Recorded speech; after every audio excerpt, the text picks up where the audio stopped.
House of Commons adjourns after more than 24 hours of voting, naps and singalongs. MPs finally left the House of Commons late Friday night after voting for more than 24 hours straight, fulfilling a Conservative promise to stall the Liberal government's legislation with an avalanche of votes unless it agrees to scrap parts of its carbon tax. The Tories forced delays by prompting 135 votes in the House, most of them on the government's budgetary estimates. The result was round-the-clock voting that began Thursday evening and went late into Friday night. Prime Minister Justin Trudeau spoke before the final vote, which ended just after 11:30 p.m. Eastern Time. For the past 30 hours, parliamentarians from every corner of this country have been standing and voting and engaged in this House, representing their constituents, focused on implementing their vision for the future of this country, Trudeau said. In response, Conservative MP Rick Perkins said he would like to remind Canadians that the Liberals and NDP just voted 134 times to increase the cost of everything. NDP House Leader Peter Julian thanked parliamentary staff for their hard work, prompting a standing ovation from MPs from all parties. As proceedings moved into Friday evening, Deputy Speaker Chris D'Entremont hinted at how MPs were holding up when he struggled to remember the name of an individual member's riding. The Honourable Member for D'Entremont began, waving his hands as he tried to remember the riding name. It's been a long day. According to parliamentary rules, the calendar day doesn't change until the House officially adjourns. Because MPs sat overnight, the House still considered it a Thursday session even though the voting took up most of what the rest of the world considered Friday. Earlier this week, Conservative leader Pierre Poilievre promised the Liberals will have no rest until the carbon tax is gone.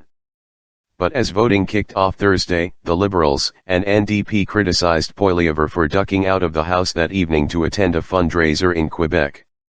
Poilievre later visited with members of the Montreal Jewish community at a synagogue that was recently hit by Molotov cocktails before attending Hanukkah events in the city, a party spokesperson told 24 News Read.blogspot.com on background. MPs took note of his absence from the House on Thursday evening. Some began chanting, "Where is Pierre?" at the Conservative benches. Conservatives responded with chants of, "Where is Trudeau?" The Prime Minister was also absent earlier Thursday evening but arrived later and could be seen voting throughout the early morning hours. D'Entremont promised to have MPs removed if the chanting continued. The Conservative leader returned to the House shortly after 1 a.m. on Friday and stayed until just after 6 a.m. to participate in voting.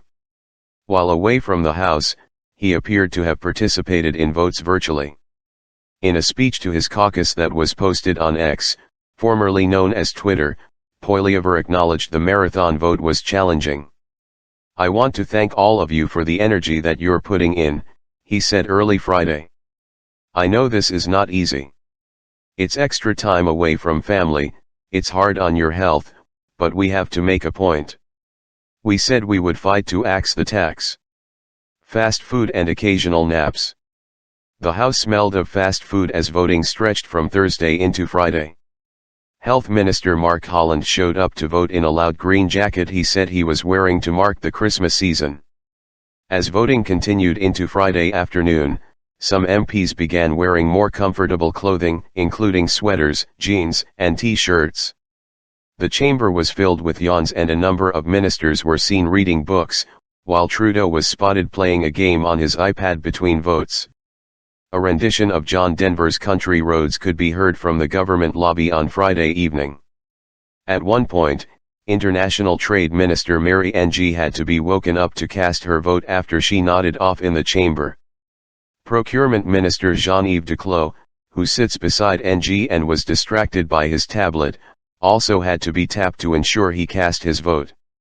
He then jokingly grabbed a glass of water and pretended to dump it on his head. House members voted both in person and virtually. At times during the night, the Liberal benches were three-quarters full, while the official opposition benches were more sparsely populated.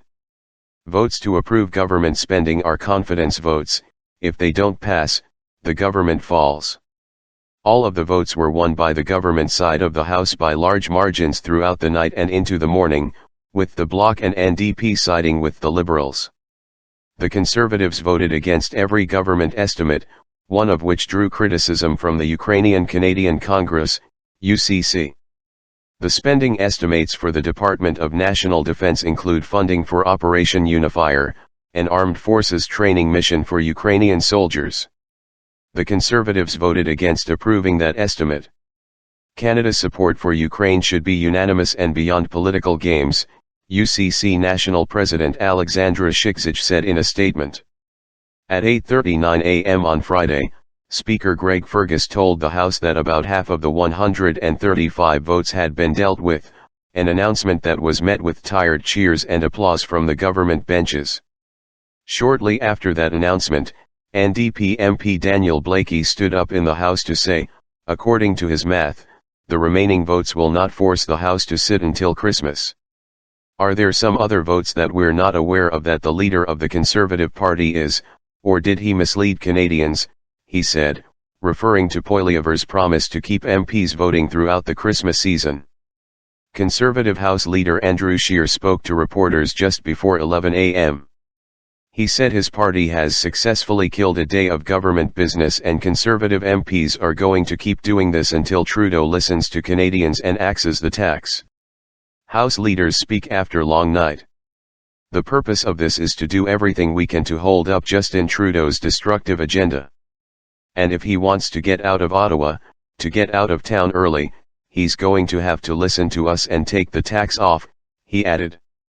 The Conservatives say they want the Liberals to lift the carbon tax from all home heating energy sources, pass a bill to grant carbon tax relief to some farmers and exempt all First Nations from the carbon levy, as some chiefs have demanded. Poilievre put forward a motion calling on the government to meet those demands on Thursday. It was defeated. Government House leader Karina Gould spoke to reporters after Scheer. She said the tactics the Conservatives are employing in the House would not accomplish any of Poilievre's stated objectives. What the Conservatives are doing right now is so silly and absolutely ridiculous, she said. This is not leadership. Mr. Poilievre continues to gaslight Canadians for clickbait. There are three parties in this House that believe that climate change is real. There is one that doesn't. Gould said the Conservatives can keep the government voting all day and the Liberals will continue to stand up to the Conservatives, whom she described as bullies. NDP House leader Peter Julian said the Conservatives' tactics do not serve their MPs well and suggested the cost to keep the House operating overnight does not represent value for money. What Poilievre was trying to do was cancel Christmas, but what he's really done is cancel his own credibility, I think, over the course of the last few hours, he said. Subscribe our YouTube channel and click our bell icon for new videos.